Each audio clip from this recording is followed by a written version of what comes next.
자, 이거 다 보이죠? 강의안. 자, 요 강의안에 보듯이 오늘은 이제 작물제 보도록 하겠습니다. 작물제 관련돼 가지고 뭐 쟁점이 사례형 문제 나오는 쟁점은 딱 한정돼 있어요. 그렇기 때문에 관련돼 가지고 작물제 관련돼 가지고 큰 쟁점이 있는 건 아니고 작물제 관련돼 가지고는 쟁점 정의를 보면은 대체 작물의 작물성 그러니까 작물제 관련된 일단 기출 문제를 보면은 대체 작물 특히 대체 작물 관련돼 가지고 현금이라든가 수표 현금이나 수표를 은행에 넣었다가 현금을 수표로 뽑거나 수표를 현금으로 뽑았을 때 이 대체 작물에 대해서 작물성이 인정될 것인가 하는 문제가 주요 문제였고 작물성이 인정될 것인가 인정된다. 그다음에 관련돼 가지고 작물 보관제를 작물인 정을 알면서 작물을 보관하게 되는 작물 보관제가 성립했을 때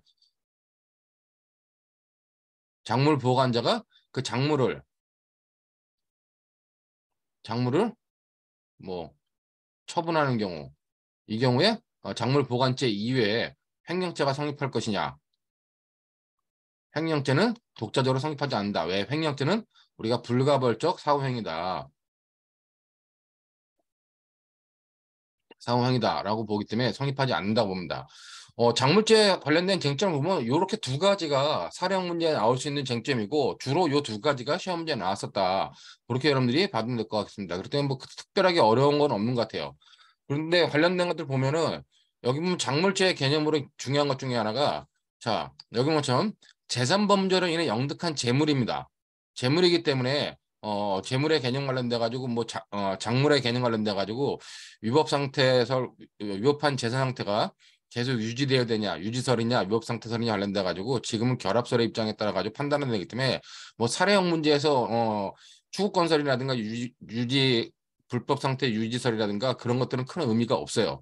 그렇기 때문에 관련돼 가지고 뭐 재산 범죄로 인해 영득한 재물이다라고 하는 재물성만 여러분들이 받으면 될 것 같고 작물이 되기 위한 요건으로 보면 여기 이제 작물이 되기 위한 요건으로 두 가지가 있는데 두 가지가 기본적으로 보면은 작물 그 자체 요건, 그다음에 본문과 관련된 요건, 이 두 가지가 작물에 관련된 핵심적인 요건이다. 두 가지. 당연히 작물이어야 되기 때문에 작물성 관련돼 가지고 작물은 기본으로 재물이어야 되기 때문에 재물만을 갖다가 작물로 본다는 겁니다. 그렇기 때문에 재물만이 작물제가에서 말하는 작물이 되고 재산상 이익 같은 경우 우리가 기본적으로 작물이 되지 않아요. 자, 그러면 재산상 이익을 대상으로 하고는 재산상 이익을 범죄 객체라고 하는 배임죄. 자, 배임죄와 관련돼 가지고 뭐요? 배임죄는 재산상 이익을 대상으로 하기 때문에 배임죄로 얻은 이익, 그건 당연히 작물이 안 된다는 겁니다. 근데 여러분들이 잘 봐야 되는 것 중에 하나가 배임 수증제죄, 특히 배임 수재죄죠. 배임 수재죄와 관련돼 가지고 우리가 획득한 물건, 그거는 재물이 될 수 있기 때문에 배임 수재죄로 얻은 재물 같은 경우, 돈 같은 경우 이 증거들은 우리가 작물성이 인정된다. 그렇기 때문에 여러분들이 좀 이따 문제 보면 되겠지만 배임죄로 성립한 것인지 배임 수증제죄로 성립하는 것에 따라 가지고 얘는 아예 작물성 논할 필요 없지만 배임 수재죄라는 데 가지고는 객체가 재물이 포함되기 때문에 그 재물의 의미를 갖다가 작물로 봐야 된다. 그런 쟁점들이 있었고 그다음에 이제 재물은 작물이라고 하는 건 재물의 동일성이 인정돼야 돼요. 그렇기 때문에 영득한 재물 그 자체거나 아니면 물질적 동일성이 인정되는 재물만을 갖다가 우리가 작물로 판단한다는 겁니다. 그렇기 때문에 원형이 조금 변형되더라도 동일성을 잃지 않는 경우 그런 경우는 우리가 기본적으로 작물성이 인정된다고 보죠. 그렇기 때문에 뭐 귀금속의 원형을 변형하여 금괴로 만드는 경우 이럴 땐 당연히 작물 인정된다고 보는 거예요. 그렇기 때문에 작물로 인정된다. 그러나 이제 복사물의 작물 같은 경우는 복사물의 작물성, 어떤 물건을 복사한 물건이다. 그럼 작물이 인정되지 않겠죠. 근데 중요한 거는 이제 대가 작물의 작물성 그랬는데 대가 작물의 작물성은 원칙적으로 작물성이 인정되지 않습니다. 그렇기 때문에 여기처럼 작물인 작물인 금전으로 매입한 다른 물건, 그냥 매각 대금, 그다음에 작물을 전당포에 전당 잡힌 전당표 이런 것들은 다 작물이 아니에요.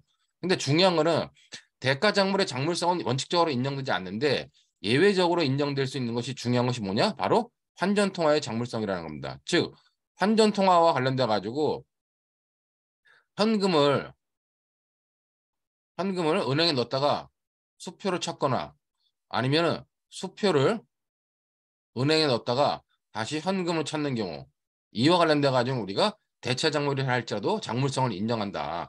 여기 물론 긍정설, 부정설이 있어요. 뭐 가치 총액상 동일성이 유지되므로 작물성을 긍정한다. 이것이 긍정설이고 부정설은 가치의 동일성을 물건의 동일성으로 인정하기 때문에 유추해석에 반하기면 안 된다 판단하지만 판례 같은 경우는 당연히 좀 긍정하고 있는 거다. 요 쟁점이 주로 이제 작물주에 관련된 가장 큰 쟁점이다. 그렇게 여러분들 이해하면 될 것 같고 자, 작물 자체 요건 이외에 작물은 본번과에 관련된 요건이 몇 가지 더 중요하게 됩니다. 본번과 관련된 요건들 중요한 것 중에 하나가 본범은 당연히 재산범죄로 영득한 재물이어야 돼요. 그렇기 때문에 여기서 만약에 재산범죄다. 이 재산범죄는 특별법을 포함합니다. 그렇기 때문에 형법상에 있는 재산범죄, 즉 절도, 강도, 사기, 공갈, 횡령, 배임죄는 안 되겠죠. 재산상 이익을 하기 때문에. 그다음에 관련돼 가지고 손괴 저기 뭐 권리행사 방해 뭐 이런 것들로 권리행사는 방해나 손괴는 안 되겠구나. 그러니까 그런 재산 범죄를 얻은 것들로 영득한 재물이어야 된다. 그러면 이 작물과 관련된 본범이 범죄 성립이 해야 되냐 관련돼 가지고 본범의 실현 정도는 구속요건에 해당하고 위법성 정도만 있으면 된다. 이제 중요한 게 여기 보는 것처럼 본범과 작물범의 시간적 관계예요. 이 본범과 작물범의 시간적 관계라고 하는 건 뭐냐? 이 본범이 반드시 기수에 이르러야 되냐? 즉 본범이 기수에 이르러야 된다라고 하는 기수범설이 주장이 되고 그다음에 기수범이 아니라 본범의 범죄가 기수가 아니더라도 할지라도 재물을 영득하기만 하면 본범이 재물을 영득하기만 하면 된다라고 하는 재물 영득설 두 가지가 대립하는데 기본적으로 이 다수결적 입장은 기수범설 입장에서 즉 본범은 최소한 범죄가 기수에 이르러야 된다. 그리고 기수에 이르고 난 다음에 그 영득한 재물을 갖다가 작물로 파악해가지고 다른 사람한테 보관하거나 맡기거나 취득하게 하는 건 작물 취득자가 성립할 수 있다. 뭐 그런 의미로 여러분들이 이해하면 될 것 같습니다. 자, 이 관련돼 가지고 자 그렇기 때문에 관련돼 가지고 보면은 여기 작년에 변호사 시험에 나왔던 게 보관 작물의 횡령 문제가 나왔는데 여기 보면은 자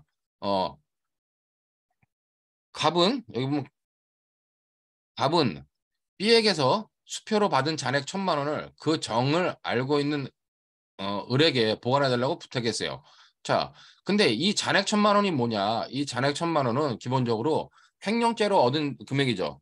자, 그렇기 때문에 이 잔액 1,000만 원은 위탁매매에서 위에 보면은 그 위탁매매인데 위탁매매에서 뭐 5천만 원에 매도했음에도 불구하고 4천만 원을 매도했다가 1,000만 원을 횡령한 거예요. 그렇기 때문에 이 잔액 1,000만 원이라고 하는 거는 횡령죄, 횡령죄의 횡령죄로 얻은 재물이다. 횡령죄로 얻은 재물이기 때문에 곧 이건 작물이라고 할 수 있다는 겁니다. 자, 근데 갑이 B에게서 수표로 받은 잔액 1,000만 원, 이건 횡령죄의 객체로서 작물에 해당하는데 이 작물을 그 정을 알고 있는 을에게 보관해 달라고 부탁하였으나 이를 받은 을은 그 돈을 모두 유흥비로 탕진해 버렸어요. 자, 결국 보관해 달라고 했는데 을이 보관하다가 유흥비로 탕진해 버린 거죠. 자, 그랬을 때 을한테는 무슨 범죄가 성립했냐? 기본적으로 을한테는 기본적으로 이 작물 보관죄가 성립하겠죠. 보관해달라고 부탁하였는데 을이 이를 받은 을이다. 그럼 이와 관련돼 가지고 결국 을한테는 작물 보관죄가 성립한다. 근데 그 돈을 작물 보관자가 그 유흥비로 전부 다 탕진했다. 즉 소비한 경우에 이것이 횡령죄가 성립할 수 있겠느냐와 관련돼 가지고 성립한다는 견해 아니면 횡령죄 성립하지 않는다는 견해가 있는데 횡령죄 성립하지 않는다는 견해가 우리 판례 입장이고 그 이유는 앞에서 설명했던 것처럼 불가벌적 사후의 행위에 해당하기 때문이다. 뭐 그런 의미로 여러분들이 이해하면 될 것 같습니다.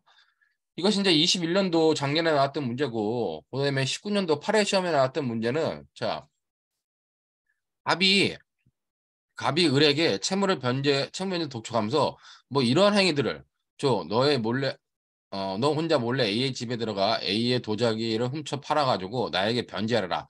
그 몰래 A의 집에 들어가라. 주거 침입. 그다음에 A의 도자기 훔쳐라. 절도. 그다음에 이를 팔아라. 도품을 팔아라. 사기. 이런 행위들을 갑이 어떻게 했냐? 갑이 전부 다 교사한 교사범이 돼요. 자, 근데 이제 을이 실제로 주거 침입해서 절도해가지고 팔아가지고 파는 겁니다.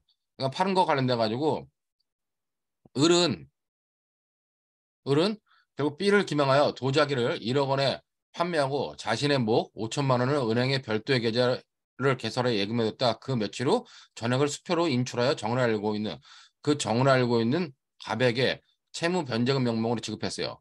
자, 결국 을은 어떻게 했냐? 이 을은 혼자 범행하는 것이 두려워가지고 친구 병을 갖다가 같이 불러가지고 친구 병과 같이 합동절도를 하게 된 겁니다. 그렇기 때문에 뭐 합동절도로 도자기를 가지고 왔는데 그다음에 이제 그런데 B를 기망하여 도자기를 1억 원에 판매했어요. 자, B를 기망하여 도자기를 1억 원에 판매하였다. 그다음에 자신의 목 5천만 원을 은행의 별도의 계좌로 예금해뒀다. 은행의 별도 계좌를 계속 예금해뒀다가 며칠 후 전액을 수표로 인출했다와 관련돼 가지고 B의 행위와 관련돼 가지고 결국 을의 행위 을은 B를 기망해 가지고 사기를 쳐 가지고 1억 원을 갖다가 받은 거죠. 자, 때문에 1억 원 자체에 대한 뭐 1억 원 자체에 대한 장물성 인정되고 자신의 뭐 5천만 원을 은행에 넣었다가 별도의 계좌를 개설하여 현금 예금해뒀다가 수표를 했다. 수표로 인출했다. 그것은 이제 우리가 현금을 수표로 인출했기 때문에 이것이 과연 절도죄가 저기 뭐 사기죄 장물성이 인정되겠느냐 이와 관련돼 가지고 장물성이 유지된다, 인정된다. 즉 인정되기 때문에 기본적으로 그 5천만 원은 장물에 해당하고 그 정을 알고 있다는 건 뭐예요? 5천만 원이 장물이라는 것을 알고 있는 갑한테 채무 변제금 명령으로 지급했는데 갑이 그것을 갖다가 수령했다. 그럼 얘는 작물 취득죄가 성립하는 거다. 그런 의미로 여러분들이 받으면 될 것 같습니다. 자, 이와 관련돼 가지고 이렇게 현금을 수표로 받거나 수표를 현금으로 받던 경우에 장물성이 유지된다는 거. 이 부분을 여러분들이 잘 파악해 두면 될 것 같아요.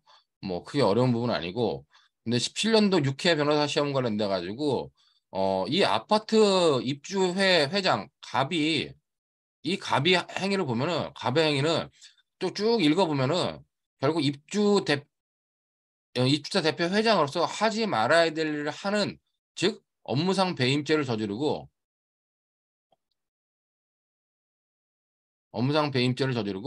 그 다음에 A로부터 부정한 청탁을 받고 그 부정한 청탁에 따라 가지고 그 임무위반을 통 부정한 청탁을 통해서 임무위반을 하면서 재물을 받은 거예요.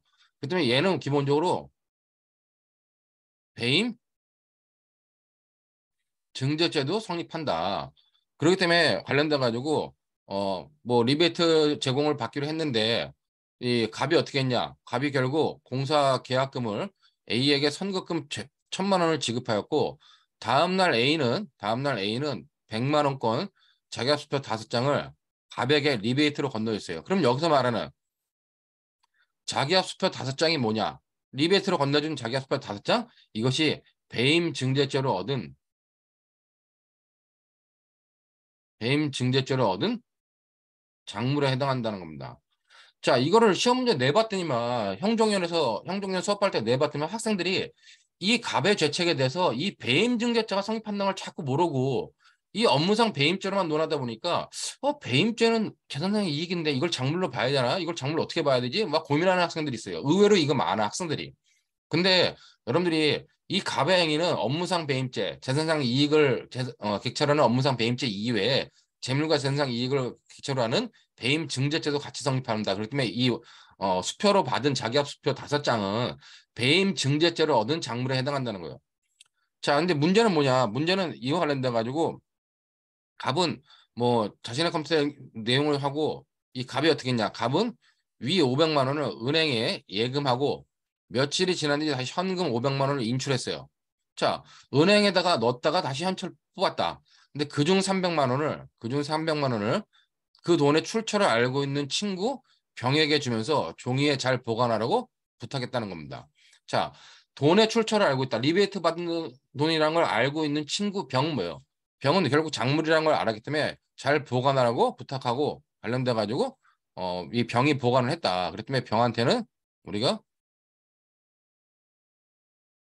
작물 보관죄가 성립할 수 있다.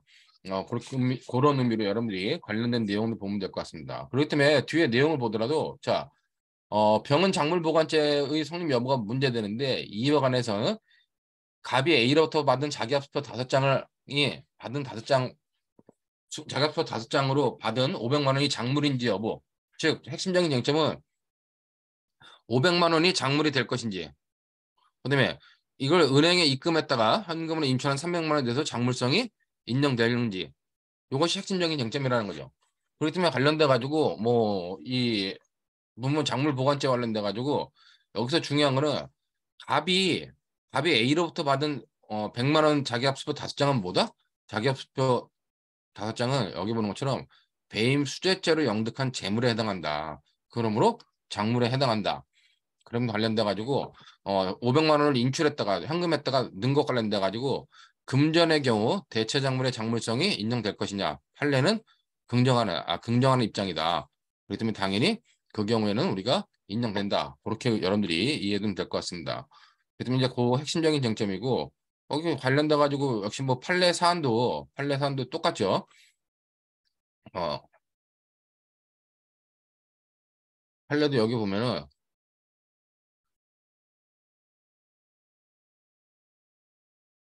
자, 금전은 고도의 대체성을 가지고 있어 다른 종류의 통화와 쉽게 교환할 수 있고 금전 자체는 별다른 의미가 없고 금액에 의해 표시되는 금전적 가치가 거래상의 의미를 가지고 유통되고 있다는 점에 비추할 때 작물인 현금을 금융기관에 예금 형태로 보관했다가 반환받기 위해 동일한 액수 현금 인출한 경우에 예금 계약의 성질상 인출된 현금은 인출되는 현금은 당초 현금과 물리적 동일성은 상실되지만 액수에 의해 표시되는 금전적 가치에는 아무런 변동이 없다.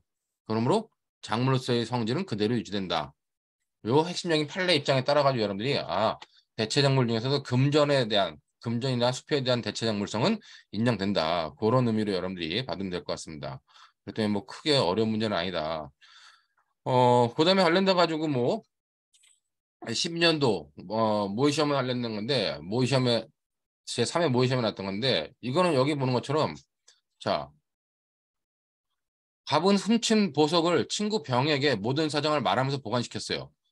자, 그러면 현재 보면 갑은 훔친 보석 그 갑은 보석을 훔치게 절도죄가 성립하겠죠. 훔친 보석을 친구 병에게 모든 사정을 말하면서 친구 병에게 모든 사정을 말하면서 보관시켰다. 친구 병의 죄책은 뭐겠냐? 병의 작물인 줄 알면서 보관받았기 때문에 작물 보관죄가 성립한다는 겁니다.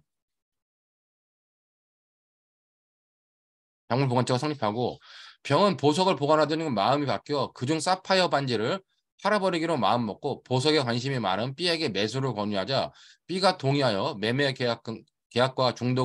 계약과 중도금 지불이 이루어졌고 나머지 돈이 완물되면 물건을 받기로 했어요.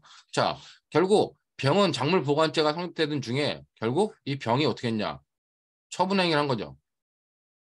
처분행위를 했는데 이 처분행위는 횡령죄가 성립할 수 있냐?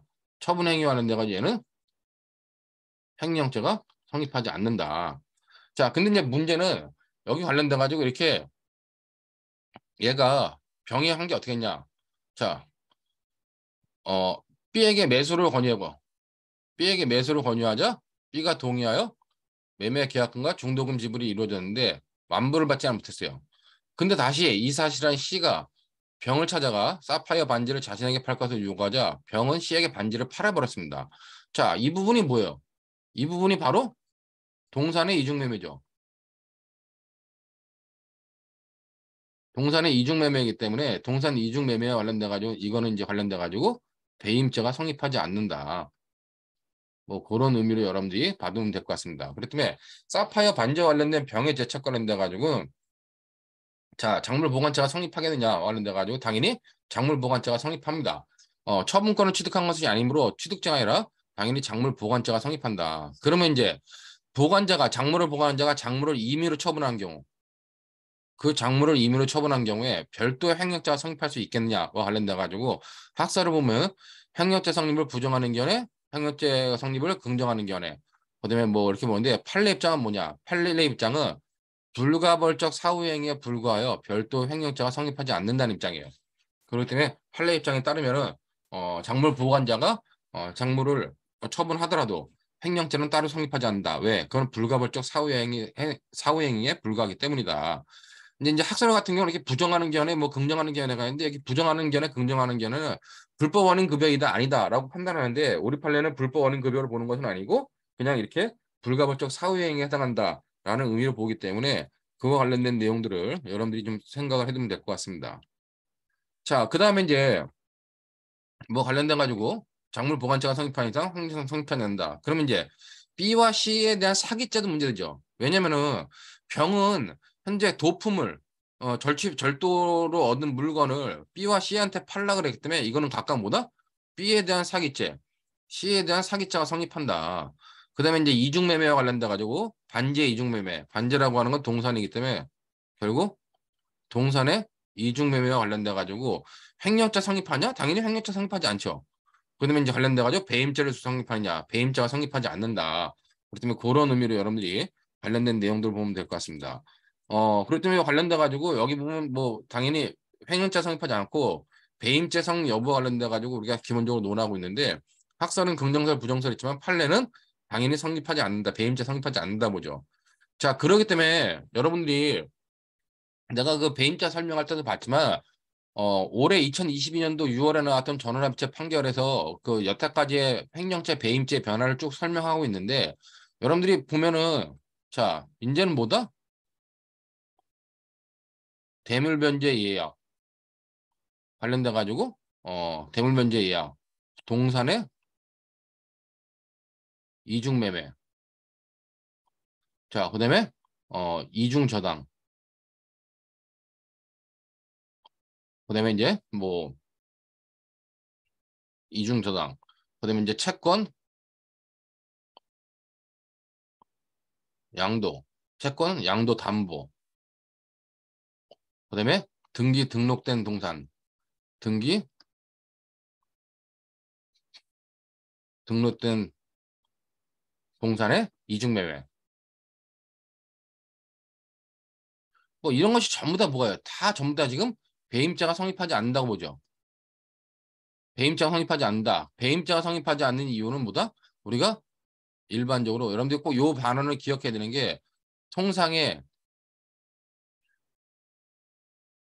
이익 대립 관계 내에 있기 때문에 기본적으로 이거는 자기 사무에 해당한다. 그러므로 성립하지 않는다. 그러면 배임자가 성립한다고 보는 건 뭐예요? 배임자가 성립한다고 보는 건 유일하게 부동산 이중매매만 부동산 이중매매만 배임자가 성립한다고 유일하게 보는 거고 나머지 부분에서 전부 다 배임자가 성립하지 않는다고 보는 것이다. 뭐 최근에 올해 나온 것이 채권 양도 관련돼 가지고도 채권을 양도하더라도 양도 통지 전에 추심을 한 경우에 그 경우에 횡령자가 성립하지 않고 뭐 어떤 배임죄에서 말하는 타인 사무 처리자도 아니라 그랬죠. 그다음에 이제 2021년에 나왔던 거는 채권 양도 담보 관련돼 가지고 그런 판례가 나왔었는데 올해 관련돼 가지고 이런 판례까지 나왔기 때문에 뭐 그런 내용들은 여러분들이 한 번씩 받으면 될 것 같다. 그렇기 때문에 특별하게 저기 뭐야 작물자 관련돼 가지고 뭐 특별하게 문제될 건 없다. 그렇게 여러분들이 받으시면 될 것 같습니다. 자, 이렇게 해가지고 기본적으로 뭐 작물자 관련된 내용들을 마치도록 하고 자, 손괴죄는 여러분들 여기 잘 봐야 되는 것 중에 하나가 손괴죄는 여기 보는 것처럼 재물손괴죄, 공익건조물 파괴죄, 그다음에 경계침범죄 이런 범죄에 중손괴, 손괴치사장죄, 특수손괴죄가 있다. 근데 이와 관련돼 가지고 여러분들이 하나 중요하다라기보다는 폭적법상에 공동손괴가 있어요. 공동재물손괴. 그러니까 우리가 폭처법에 보면은 폭처법에 보면 공동으로 하는 경우 잠깐만 이게 안 되죠. 폭처법에 보면 공동으로 하는 경우에 합동범의 의미를 써. 이 공동의 폭처법상의 공동을 우리가 합동범의 의미라 그랬죠. 합동범의 의미였는데 이 합동범의 의미에 대해서 우리가 성립하는 범죄가 뭐냐면 자유에 관한 뭐 생명신체 관련돼 가지고 상해, 폭행, 그다음에 자유에 관한 죄가 가지고 협박, 그다음에 강요, 체포 감금, 그다음에 사생활의 비밀을 관련돼 가지고 주거 침입. 그다음에 이제 관련돼 가지고 재산 범죄 관련돼 가지고 공갈, 손괴 이렇게 있다는 겁니다. 그렇기 때문에 여러분들이 이 부분 학생들이 주로 놓치는 부분이 이 공갈죄 부분과 손괴죄 부분을 놓치는데 손괴 행위를 두 명이 같이 했다. 그러면 폭적법상의 공동 재물 손괴가 되는 겁니다. 그렇기 때문에 그런 부분도 여러분들이 한번 봐두면 될 것 같고 그다음에 최근에 재밌게 나온 판례가 뭐냐면은 올해 2022년 11월 아마 30일에 나온 대법원 판결인데 이 대법원 판례가 뭐라 그랬냐면은 타인의 토지 위에다가 이게 갑의 토지예요. 갑의 토지인데 여기에 을이 건물을 가지고 있었습니다. 을이 건물을 가지고 있었는데 이 을은 갑의 토지 위에다가 갑의 토지를 사용할 권한이 없었어요. 그러니까 이제 가건물을 가지고 있었는데 갑이 이 건물을 갖다가 철거해 버렸습니다. 그랬더니 을이 이 건물을 다시 재건축했어. 재건축했을 때 이 을에 대해서 검사가 어떻게 했냐? 검사가 갑 토지에 대한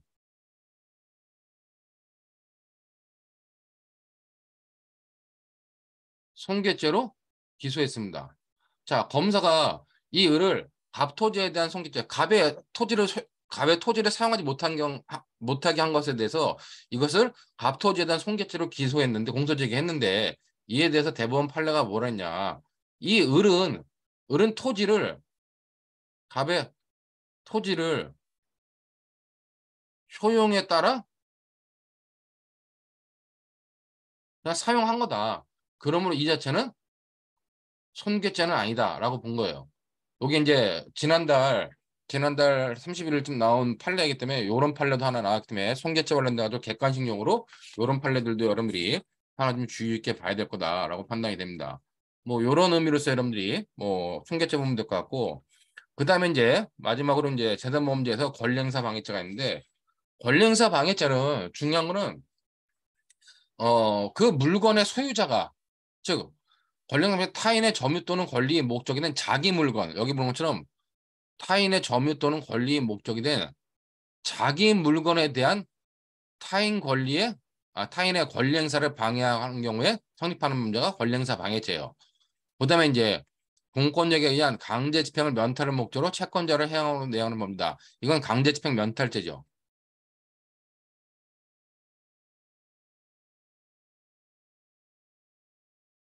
그럴 때 권리 행사 방해죄 관련돼 가지고 이렇게 어 권리행사 방해죄 이외에 강제집행 면탈죄도 있다. 그렇기 때문에 기본적으로는 뭐 소유권 자체를 보호하는 게 아니라 소유권 이외의 재산권을 보호하기 위한 범죄라는 점에서 뭐 일반적인 재산 범죄와 구별되지만 큰 의미에서는 그냥 우리가 재산 범죄로 파악한다. 그렇게 여러분들이 받으면 될 것 같고 올해 모의 시험에 나왔던 것 중에 하나가 여기 보면 2020년 모의 시험에 보면은 결국 이 갑과 갑은 친구 을 사이에 명의 신탁을 맺게 돼요. 그러니까 갑과 을이 둘 사이에 이제 명의 신탁을 맺게 되는데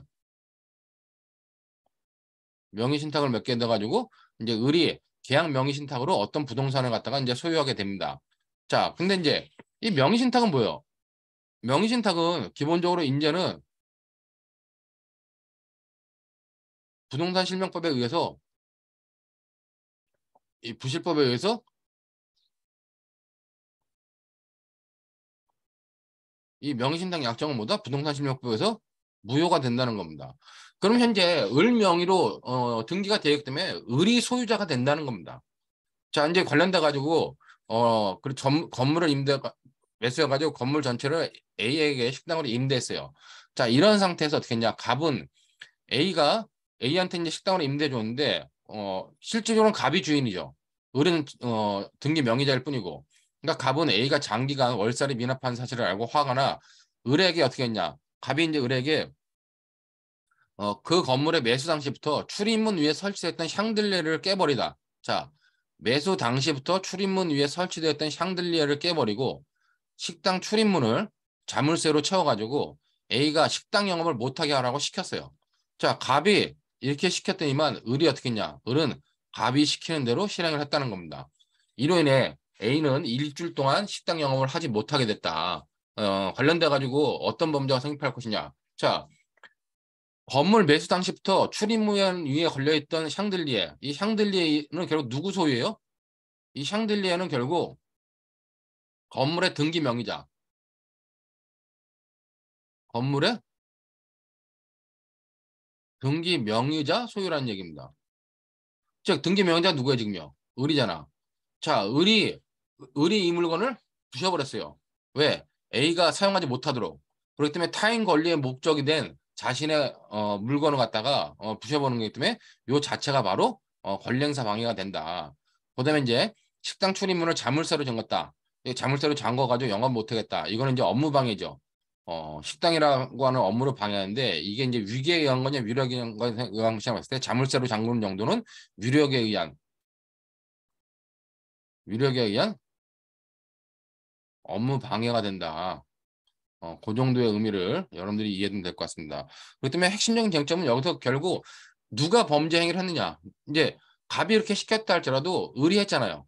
의리했기 때문에 의뢰에 대해서는 기본적으로 이 권리행사 방해죄가 성립한다. 그럼 갑이 이렇게 교사한 거, 권리행사 방해를 교사하고 업무 방해를 교사했는데 갑 특히 이 권리행사 방해죄 같은 경우는 우리가 신문범이라고 판단할 수 있기 때문에 갑이 비신문자가 신문자한테 강요한 경우, 이 갑이 을한테 이렇게 강요한 경우, 이거는 결국 33조 본문에 의해서 어? 범죄가 성립할 수 있다. 교사범이 성립할 수 있다. 이런 내용들을 여러분들이 파악하고 있으면은 뭐 밑에 문제는 크게 문제될 게 없다. 그래서 여기 보는 것처럼 상가 건물 관련 갑의 대책을 보면은 결국 갑과 을의 근데 갑 먼저 샹들리에를 부셔버린 을의 대책과 관련돼 가지고 과연 권리행사 방해죄가 성립할 수 있겠냐. 여기면 권리행사 방해죄는 타인 점유 또는 권리의 목적이 된 자기의 물건 또는 특수매체 기록을 누구 거냐? 자기의 물건 특수매체 기록을 취거, 은닉 또는 손괴하여 타인의 권리 행사를 방해하는 경우에 성립하는 범죄다. 그렇기 때문에 중요한 건 뭐냐? 중요한 거는 당의 물건 또는 특수매체 기록의 소유자만 주체가 될 수 있다는 겁니다. 자, 소유자라고 하는 신분을 가진 사람만 범죄 주체가 되기 때문에 이건 결국 신분범이라는 얘기죠. 자, 그렇기 때문에 사안의 경우 관련돼 가지고 결국 갑의 지시에 따라 을이 그 물건을 갖다가 저기 부셔버렸잖아요. 근데 어 을이 그 건물의 소유권 자체를 어떻게 하냐? 을이 소유권을 취득하게 된다. 명의신탁 받은 수탁자라 할지라도 이 을이 소유권을 취득하게 되고 따라서 을은 권리행사 방해죄 주체가 된다. 그러므로 관련돼 가지고 건물 식당 출입구 위에 설치된 샹들리에를 을이 깨버린 행위. 이건 손괴행위에 해당하고 이 손괴행위는 결국 뭐다? 이 손괴행위는 결국 권리행사 방해에 해당한다. 그러므로 을한테는 뭐가 성립하냐? 을한테는 A에 대한 권리행사 방해죄가 성립한다. 그다음에 이제 샹들리에를 깨버리기 때문에 손괴죄가 성립하느냐? 손괴죄 성립하지 않아. 자기 물건을 지금 샹들리에는 을 명의의 건물에 달려있는 을 거잖아요. 내가 내 물건을 손괴하는 거 그때는 당연히 손괴죄 성립하지 않습니다. 근데 이제 올해 채점 기준 보면 손괴죄 성립하지 당연히 안 하는데도 불구하고 요 이해가 됐는데 손괴죄가 성립하지 않는다라고 하는 쟁점에 대해서도 한 5점 정도 배점이 있었고 그다음에 이제 업무 방해죄 관련돼 가지고 이거는 뭐 업무라고 하는 건 사회생활상의 지위에서 계속 반복적으로 행하는 사무이기 때문에 그런 음식당의 영업을 방해하는 행위는 바로 업무 방해에 해당하는데 과연 이것이 위력이냐 위계냐 관련돼 가지고 이 정도는 위력에 의한 업무 방해죄에 해당한다. 그다음에 이제 권리행사 방해와 업무 방해는 실체적 경합 관계에 있다. 요 정도의 내용을 여러분들이 파악해두면 될 것 같습니다. 자, 문제는 이제 갑이 그런 권리행사 방해를 교사했는데 이 갑에 대해서 과연 권리행사 방해죄 교사범이 성립할 수 있겠냐? 여기서 갑이 교사범 성립할 수 있다 그래가지고 뭐 가담 형식은 교사범에 해당한다. 관련돼 가지고 여기에 보면 2점 정도, 나머지 3점 정도는 이거예요. 크게 신문범에 관련된 얘기예요.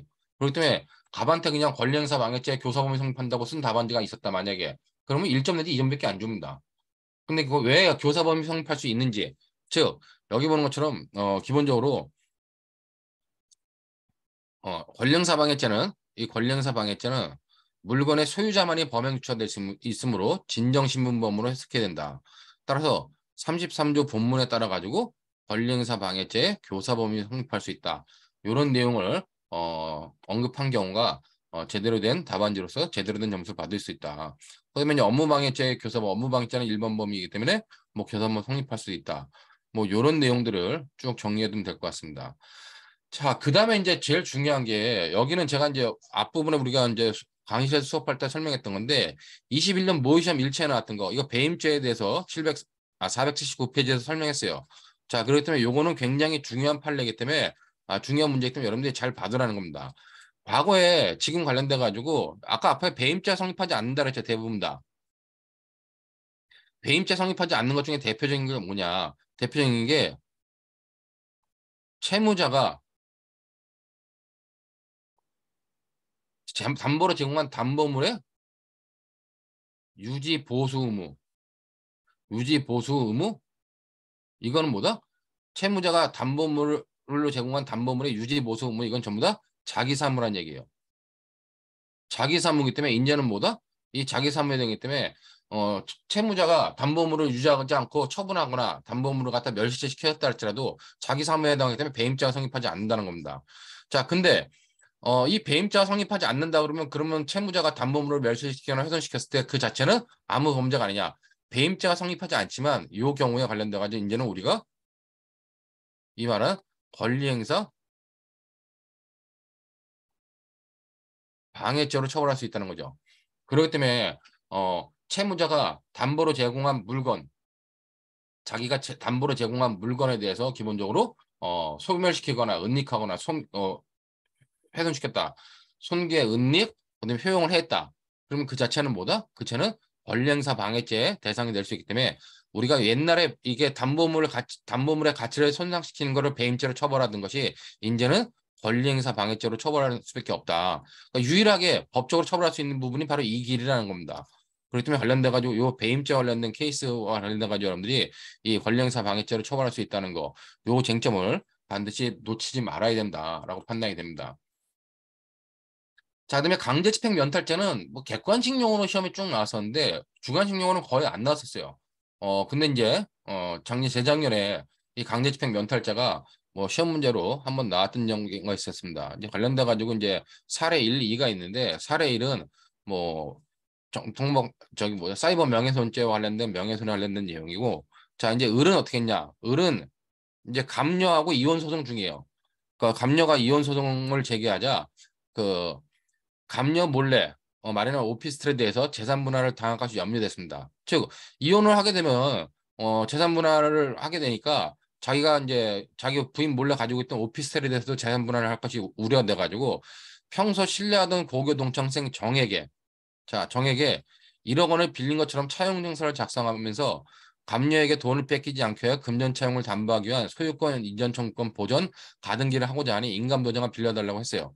자, 이렇게 요청을 하자 정은 어떻게 했냐? 정은 인감 도장을 빌려주었고 을은 차용증, 정의 인감 도장 등 필요한 서류를 가지고 혼자 등기소에 가서 소유권 이전 청구권 보전 가등기를 격려했습니다. 자, 문제는 그 시점에 감녀는 어떻게 하냐? 감녀는 위 오피스텔에 대한 재산 분할 청구에 대한 가압류를 준비하고 있었다는 겁니다. 자, 이랬을 때 과연 이렇게 강제 처분이 당할 우려가 있을 때 이것이 과연 강제 집행 면탈죄가 성립할 수 있겠느냐와 관련된 쟁점이고 그다음에 이제 여기 보는 것처럼 이 정이 어떻게 했냐? 뭐 정은 강도 상해 혐의로 경찰에 수배 중이던 조카 B로부터 숨겨달라는 부탁을 받고 자신의 집에 숨겨주었습니다. 자, 자신의 집에 숨겼다. 이거는 이제 범인 도피죄나 범인 은닉죄. 자신의 집에 숨겨졌기 때문에 범인 은닉죄가 성립할 수 있죠. 근데 정과 B는 뭐예요? 친족 관계야. 친족 관계 때문에 기본적으로 범인 은닉죄에 나중에 이제 우리가 범인 은닉죄 보겠지만 범인 은닉죄의 구성 요건에 해당하고 위법하지만은 책임, 즉 친족 간의 특례에 의해서 책임이 기당 할성이 없기 때문에 책임이 인정되지 않는다. 그렇기 때문에 정한테는 범인 은닉죄의 구성 요건에 해당성 위법성이 인정되지만 책임이 인정되지 않는다. 그렇게 보면 될 것 같고 그러나 B를 집요하게 쫓던 사경 P2가 이런 사실을 알고 정의 집을 급삭하여 적법하게 긴급 체포를 했습니다. 근데 정이 B가 비록 범죄를 저지르긴 했지만 영장 없이 체포하는 것은 위협하다고 생각하고 사경 P2에게 폭행을 가했다. 정상적인 공무집행적인 공무원한테 폭행을 가했는데 이 공무집행 방해가 성립할 수 있겠느냐. 이와 관련돼 가지고 영장 없이 체포하는 것은 위법하다라고 생각한 거. 이것이 바로 주범적 구성요건 요소의 착오에 해당할 거다. 그렇기 때문에 이 규범적 구성요건 요소의 착오가 관련돼 가지고 이거를 구성요건의 착오로 볼 수도 있고 위법성의 착오로도 볼 수 있는데 요 케이스 이렇게 영장을 취재하는 것을 위법하다고 생각했다는 것은 이 위법성의 착오로 봐야 된다. 그리고 위법성의 착오로 보면 결국 정당한 이유를 따져야 되는데 정당한 이유가 있느냐? 정당한 이유가 없기 때문에 기본적으로 얘는 공무집행 방해가 성립한다. 뭐 그런 내용들을 여러분들이 쭉 정리해 두면 될 것 같습니다. 그렇기 때문에 여기 보면 그 강제집행 면탈죄와 관련돼 가지고 자 강제집행을 받을 위험이 있는 객관적 상태라고 하는 것은 민사소송법에 따른 강제집행 또는 가압류, 가처분 등의 집행을 당할 구체적인 염려가 있는 상태에 돼요. 자, 그렇기 때문에 이렇게 구체적인 염려가 있는 상태가 있을 때 강제집행 면탈죄가 성립할 수 있는데 채권자가 채권 확보를 위하여 소송을 제기할 기세를 보이면 그건 당연히 구체적인 염려가 있는 상태라고 본다는 겁니다. 그렇기 때문에 이 경우에 이제 관련돼 가지고 얘는 을 같은 경우는 강제집행 면탈죄가 성립한다. 그러면 을은 그냥 강제집행 면탈죄가 성립한다. 이렇게 보면 될 것 같고 정은 그런 강제집행 면탈 행위에 대해서 알고서 도움을 준 거기 때문에 당연히 강제집행 면탈죄 방조범의 책임을 진다.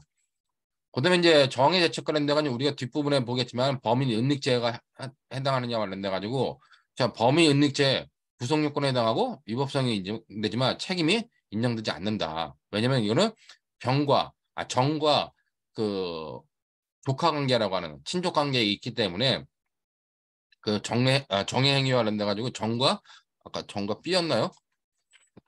어, 정과 B는 조카 삼촌 관계이기 때문에 친족 관계에 해당하고 그래서 우리가 친족 간의 특례로서 책임이 조각된다. 그렇기 때문에 범인 은닉죄는 성립하지 않는다. 그다음에 이제 중요한 게 공무집행 방해죄가 성립하느냐 관련돼 가지고 공무집행의 적법성 요건은 당연히 뭐다? 이거는 구성요건 요소다. 그러면 이 구성요건 요소에 대해서 착오가 있었는데 이것을 구성요건적 착오로 봐야 되냐, 위법성의 착오로 봐야 되냐 관련돼 가지고 사실의 착오로 고의를 조각한다는 게네. 자, 직무행위 적법성에 관한 착오는 법률의 착오이고 그 적법성을 기초로 하는 행위 사정에 관한 착오는 뭐다? 이거는 사실의 착오라는 설. 이 설이 지금 가장 뭐 일반적인 견해라고 보면 될 것 같아요.